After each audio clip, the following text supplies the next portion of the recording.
Alright, this is Son of Nuns here. What's going on? I just pulled out a little nugget. It's like a blast from the past. Let's see how I can do this. How can I explain? This is 1995, 1996. Marvel Comics is in financial straits right now. I can't recall if this Onslaught storyline was like, I just remember that this covered literally every single Marvel title. It was like they were going all in for one last cash grab before they decided to, or while they were in the midst of not only declaring bankruptcy, but selling off all their movie characters, right? It took them quite some time, slowly, painfully, to get them all back. But, alright, so, anyways, Onslaught, and this is like chapter 3. So some backstory real fast. Okay, so Professor X basically shut down Magneto's mind with his telepathic powers, right? In like this ultimate climatic battle that's too long to get into here because I'm not covering that book. That's back in a Fatal Attraction storyline, 93, 94, if I'm not mistaken. Anyways, moving on.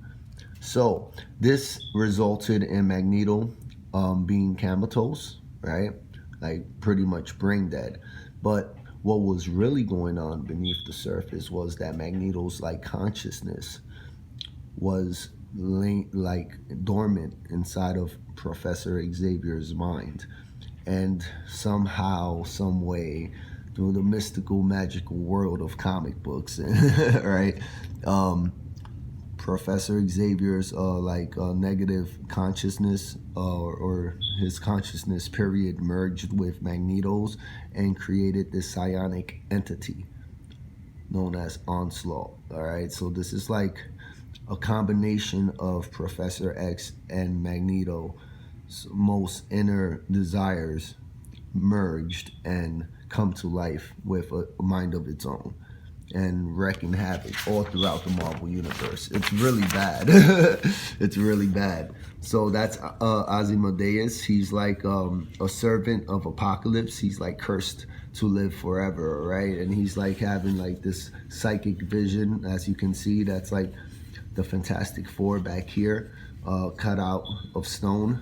And it's like he can predict that something bad is coming, and obviously because wow, Apocalypse lives. There's Apocalypse waking up from a coffin or sarcophagus. I can't even say that right now. That's insane. Sarcophagus, right? Did I say it correctly? Anyways, I'm all twisted. So Apocalypse is awake. I mean, obviously, because what's going on right now in the Marvel Universe is very dire, right? He actually has this look of concern on his face. Joe Mad, he does such a great job. I mean, you could just take away the dialogue, right? And you could just follow, right? That, like this guy, even I think he was like 16, 17 years old while he was working for Marvel at this time, believe it or not. And he was already a master storyteller. All right, they were starting to utilize computer graphics to make everything pop out and the coloring look all cool, right? Like, there you go. It's the writer, that's the artist, that's the inker. And that's like the coloring team right there. But yeah, awesome stuff. Joe Mad is great. And he's severely upset because, you know, it's about to all end, right? It's like this big climatic thing that's happening with Onslaught, and they already see what's coming, all right? Even the Watcher, all right, very important character. He like appears. Every time the Watcher appears, you know something's going down. There's like this event is about to be very important to the timeline of the Marvel Universe, and he's not looking quite pleased. Okay, so, oh man, here we go. We got the Avengers, right? We have Iron Man, Captain America, of course, the Mighty Thor, Quicksilver, and the Scarlet Witch. This is like the Age of Ultron cast right here, as drawn by Joe Mad, right? And real quick aside, it doesn't even matter because I'm not gonna get that much into it. But currently, this is Tony Stark from the past. Like they plucked Tony Stark from the time stream from when he was a teenager, and they just brought him to present day, right? Because the real Tony Stark, I forgot what happened to him. He went crazy, whatever. He'll be back. This is comic books, all right? And this is back when they were still the twins of Magneto, right? And they were still mutants, and they just keep retconning that and going back and forth. And whew, wow, the Quinjet, right? And the Avengers, the X-Men, the X-Mansion is obviously in disarray. Oh, who we got there? We got the Vision. All right, and then we have X-Men Time Displaced. He's from the X-Men Age of Apocalypse reality. I'm not getting into that. So, but like I have to explain him real fast because he was a very cool character. He never went anywhere down the road. They even tried recently to bring him back several years back ago. And yeah, it didn't work out, I guess, because he would. But at one time, not only was he like the most powerful mutant character in the canon, but he was also extremely cool. So in the Age of Apocalypse reality, all right, he's a clone, like he's like a test tube baby taken from the cells of Cyclops, Scott Summers, and Jean Grey, right? Age of Apocalypse reality versions of them. All right, there was like the slave pens run by Mr. Sinister, and he basically was genetically engineered. All right, and Mr. Sinister secretly was raising him so that he can one day take down Apocalypse. Right, in our reality, that's Cable, right? But in the Age of Apocalypse reality, that's Cable's counterpart. That's Nate Gray, basically a younger Cable, right? But he is a pure blood, but genetically created. I say pure blood because our Cable is not really Cyclops and Jean's son. It's Cyclops and a clone of Jean. Her name was Madeline Pryor. That's their kid, Cable, right? And he's like more pure. Anyways, I'm not gonna get into all of that. Whatever. Oh, I love Marvel, but it's so convoluted, and like you can only imagine. I probably have forgotten more than I can remember, to tell you the truth, when it comes to all of this stuff. And I might possibly just be lying to you. I could go on and on and on, but then this video would be 3 hours instead of like the 15 minutes or less that I was shooting for.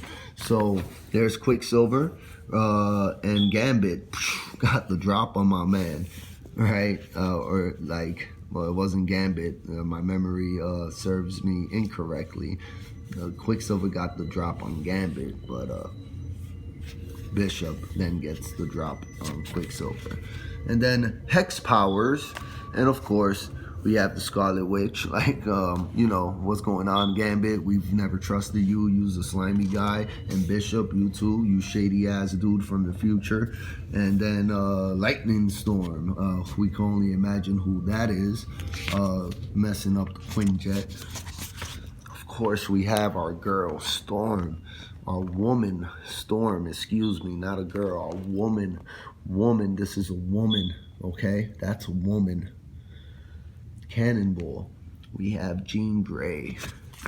Wolverine. Why does he look all crazy with the bone claws? Like I said, in that aforementioned climatic battle where Professor Xavier goes ham on Magneto and shuts his brain, resulting in the creation of Onslaught in their, you know, which is causing their current problems, right?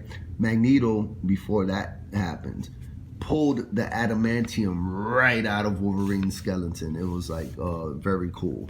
And underneath the adamantium claws, Wolverine first discovered that he had bone claws underneath the metal claws the entire time. He never knew that. He discovered this in Wolverine 75. That takes place after X-Men 25.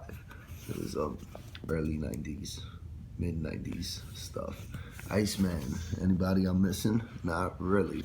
So his healing factor is all out of whack.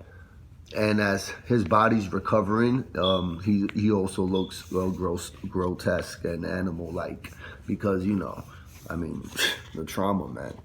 And like he's in his own comic book right now, he was going through a lot of stuff. Like this guy from the future, or is he from the present? Okay, I can't remember, honestly. His name is Genesis, though. I believe he's like an adopted son of Cable in Wolverine issue 100.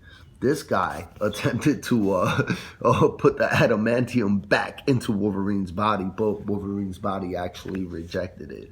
And I think that's what resulted in this look now. He's like still recovering from all the stuff. Man, Wolverine's gone through a lot.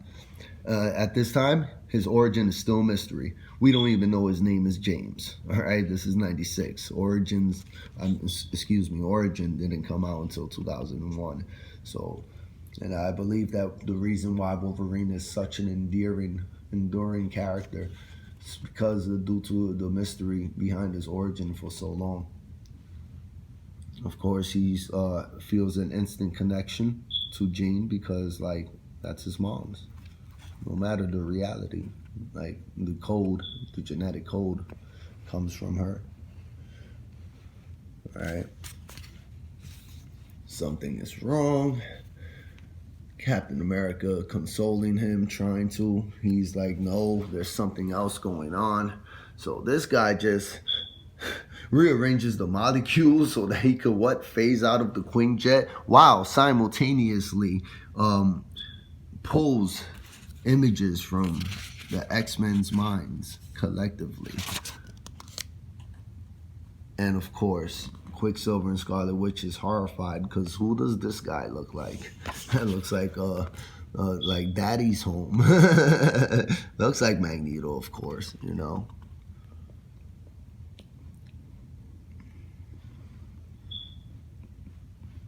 And Cyclops just doesn't play any games. Blasts his alternate reality son in the back of his skull. He's like, I'm tired of all these kids coming in and out of timelines that belong to me, and I've yet to have a baby in real time. What's going on? Actually, the thing that started this mess was that he did have a baby in real time. But then that baby got the techno-organic virus, and then like some lady came from the future talking about you'll never see your son again, but he'll die right now. If you don't give him to me, we'll take him into the future. We have technology that'll save him, and then that's the kid that eventually comes back as Cable. Or is this Strife? Dun, dun, dun. I actually know the answer to that. Not going to get into it. Cable is Cyclops' son. Anyway, and I'm running out of battery here on my phone. Wolverine's like super upset. Dang. Of course, Captain America keeping it cool. You know, Magneto is name dropped by Iceman, and like Joe Mad is a great artist. And they're just going over everything. Like at this point, they all know, okay, that Professor X has gone bad. Bishop is distraught because he's like, man, I came from the future to stop this very exact moment from happening. Actually, there was more reasons for him ending up in our present timeline. But like, he does remember running into this videotape made by Jean Grey. It was very vague. It was very scrambled. It wasn't as clear as he's looking at it now, present day. And he ran into this in the Morlock tunnels. And he was like, oh, man, who killed the X-Men? And then, like, it's crazy because, you know, he thought it was Gambit. I forgot why. Like I said, the tape was scrambled. So she must have been name dropping everybody that may have been killed. And, you know, I think it was only Gambit's name that was made clear. And then it was like, killed the X-Men is what he heard. And now he's apologizing to Gambit he didn't know that the one that betrayed the X-Men wasn't Gambit, but it was Professor X all along. Dun dun dun. But it's cool. Gambit will take things personal. Gambit plays it cool.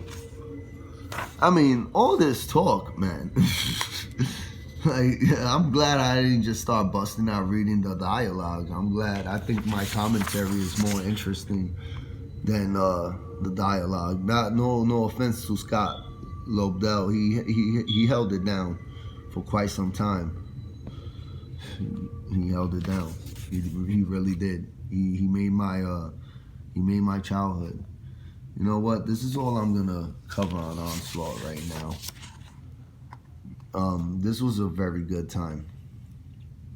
What ends up happening is Onslaught ends up winning, or all our heroes end up dying. That's the Dark Beast. It's not the real Beast. It's a beast from Age of Apocalypse. And this was good stuff. I mean, I like this stuff. Somewhere inside of Onslaught is Professor X trying to hang on. All right, guys. Thanks for joining me. Thanks for. Just wanted to share this slice of 1996 with you. I grew up with this stuff. It was good stuff. Peace.